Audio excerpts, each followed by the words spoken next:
Section 9 of Frankenstein by Mary Shelley, Volume 1, Chapter 4. It was on a dreary night of November that I beheld the accomplishment of my toils. With an anxiety that almost amounted to agony, I collected the instruments of life around me, that I might infuse a spark of being into the lifeless thing that lay at my feet. It was already 1 in the morning. The rain pattered dismally against the panes, and my candle was nearly burnt out, when, by the glimmer of the half-extinguished light, I saw the dull yellow eye of the creature open. It breathed hard, and a convulsive motion agitated its limbs. How can I describe my emotions at this catastrophe, or how delineate the wretch, whom with such infinite pains and cares I had endeavoured to form? His limbs were in proportion, and I had selected his features as beautiful. Beautiful, good God! His yellow skin scarcely covered the work of muscles and arteries beneath, his hair was of a lustrous black and flowing, his teeth of a pearly whiteness, but these luxuriances only formed a more horrid contrast with his watery eyes, that seemed almost of the same colour as the dun white sockets in which they were set, his shrivelled complexion, and straight black lips. The different accidents of life are not so changeable as the feelings of human nature. I had worked hard for nearly 2 years, for the sole purpose of infusing life into an inanimate body. For this I had deprived myself of rest and health. I had desired it with an ardour that far exceeded moderation. But now that I had finished, the beauty of the dream vanished, and breathless horror and disgust filled my heart. Unable to endure the aspect of the being I had created, I rushed out of the room, and continued a long time traversing my bedchamber, unable to compose my mind to sleep. At length lassitude succeeded to the tumult I had before endured, and I threw myself on the bed in my clothes, endeavouring to seek a few moments of forgetfulness. But it was in vain.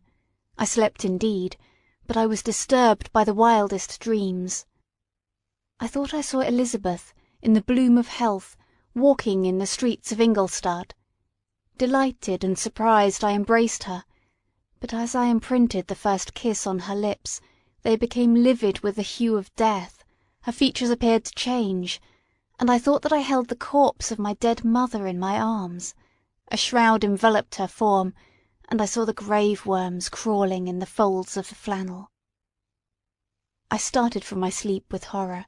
A cold dew covered my forehead, my teeth chattered, and every limb became convulsed, when, by the dim and yellow light of the moon, as it forced its way through the window shutters, I beheld the wretch, the miserable monster whom I had created. He held up the curtain of the bed, and his eyes, if eyes they may be called, were fixed on me. His jaws opened, and he muttered some inarticulate sounds, while a grin wrinkled his cheeks. He might have spoken, but I did not hear. One hand was stretched out, seemingly to detain me, but I escaped and rushed downstairs. I took refuge in the courtyard belonging to the house which I inhabited, where I remained during the rest of the night, walking up and down in the greatest agitation, listening attentively, catching and fearing each sound as if it were to announce the approach of the demoniacal corpse to which I had so miserably given life. Oh, no mortal could support the horror of that countenance. A mummy again endued with animation could not be so hideous as that wretch. I had gazed on him while unfinished. He was ugly then. But when those muscles and joints were rendered capable of motion, it became a thing such as even Dante could not have conceived. I passed the night wretchedly. Sometimes my pulse beat so quickly and hardly that I felt the palpitation of every artery. At others I nearly sank to the ground through languor and extreme weakness. Mingled with this horror, I felt the bitterness of disappointment. Dreams that had been my food and pleasant rest for so long a space were now become a hell to me, and the change was so rapid, the overthrow so complete. Morning, dismal and wet, at length dawned, and discovered to my sleepless and aching eyes the church of Ingolstadt, its white steeple and clock, which indicated the 6th hour. The porter opened the gates of the court, which had that night been my asylum, and I issued into the streets, pacing them with quick steps, as if I sought to avoid the wretch whom I feared every turning of the street would present to my view. I did not dare return to the apartment which I inhabited, but felt impelled to hurry on, although wetted by the rain, which poured from a black and comfortless sky. I continued walking in this manner for some time, endeavouring by bodily exercise to ease the load that weighed upon my mind. I traversed the streets, without any clear conception of where I was or what I was doing. My heart palpitated in the sickness of fear, and I hurried on with irregular steps, not daring to look about me. Like one who on a lonely road doth walk in fear and dread, and having once turned round walks on, and turns no more his head, because he knows a frightful fiend doth close behind him tread. Continuing thus, I came at length opposite to the inn at which the various diligences and carriages usually stopped. Here I paused, I knew not why, but I remained some minutes with my eyes fixed on a coach that was coming towards me from the other end of the street. As it drew nearer, I observed that it was the Swiss diligence. It stopped just where I was standing, and on the door being opened, I perceived Henry Clerval, who on seeing me instantly sprung out. "My dear Frankenstein," exclaimed he, "how glad I am to see you! How fortunate that you should be here at this very moment of my alighting!" Nothing could equal my delight on seeing Clerval. His presence brought back to my thoughts my father, Elizabeth, and all those scenes of home so dear to my recollection. I grasped his hand, and in a moment forgot my horror and misfortune. I felt suddenly, and for the first time during many months, calm and serene joy. I welcomed my friend, therefore, in the most cordial manner, and we walked towards my college. Clerval continued talking for some time about our mutual friends, and his own good fortune in being permitted to come to Ingolstadt. "You may easily believe," said he, "how great was the difficulty to persuade my father that it was not absolutely necessary for a merchant not to understand anything except book-keeping, and indeed I believe I left him incredulous to the last, for his constant answer to my unwearied entreaties was the same as that of the Dutch schoolmaster in the Vicar of Wakefield. I have 10,000 florins a year without Greek, I eat heartily without Greek. But his affection for me at length overcame his dislike of learning, and he has permitted me to undertake a voyage of discovery to the land of knowledge. It gives me the greatest delight to see you, but tell me how you left my father, brothers, and Elizabeth." "Very well, and very happy, only a little uneasy that they hear from you so seldom. By the by, I mean to lecture you a little upon their account myself. But, my dear Frankenstein," continued he, stopping short and gazing full in my face, "I did not before remark how very ill you appear, so thin and pale, you look as if you had been watching for several nights." "You have guessed right. I have lately been so deeply engaged in one occupation that I have not allowed myself sufficient rest, as you see. But I hope, I sincerely hope, that all these employments are now at an end, and that I am at length free." I trembled excessively. I could not endure to think of, and far less to allude to the occurrences of the preceding night. I walked with a quick pace, and we soon arrived at my college. I then reflected, and the thought made me shiver, that the creature whom I had left in my apartment might still be there, alive and walking about. I dreaded to behold this monster, but I feared still more that Henry should see him. Entreating him, therefore, to remain a few minutes at the bottom of the stairs, I darted upward towards my own room. My hand was already on the lock of the door before I recollected myself. I then paused, and a cold shivering came over me. I threw the door forcibly open, as children are accustomed to do when they expect a spectre to stand in waiting for them on the other side, but nothing appeared.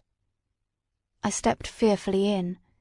The apartment was empty, and my bedroom was also freed from its hideous guest. I could hardly believe that so great a good fortune could have befallen me, but when I became assured that my enemy had indeed fled, I clapped my hands for joy, and ran down to Clerval.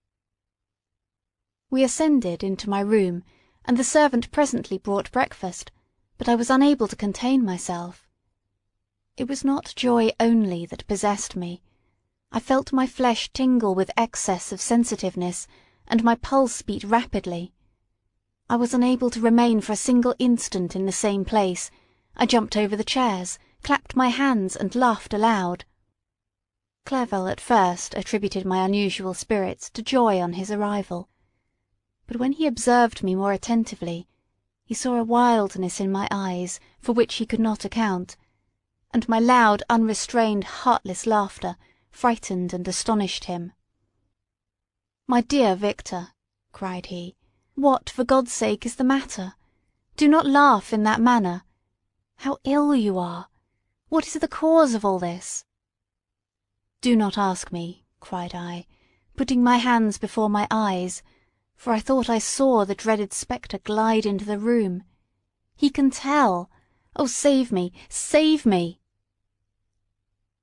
I imagined that the monster seized me. I struggled furiously, and fell down in a fit. Poor Clerval, what must have been his feelings? A meeting which he anticipated with such joy, so strangely turned to bitterness. But I was not the witness of his grief, for I was lifeless, and did not recover my senses for a long, long time. This was the commencement of a nervous fever which confined me for several months. During all that time Henry was my only nurse. I afterwards learned that, knowing my father's advanced age and unfitness for so long a journey, and how wretched my sickness would make Elizabeth, he spared them this grief by concealing the extent of my disorder.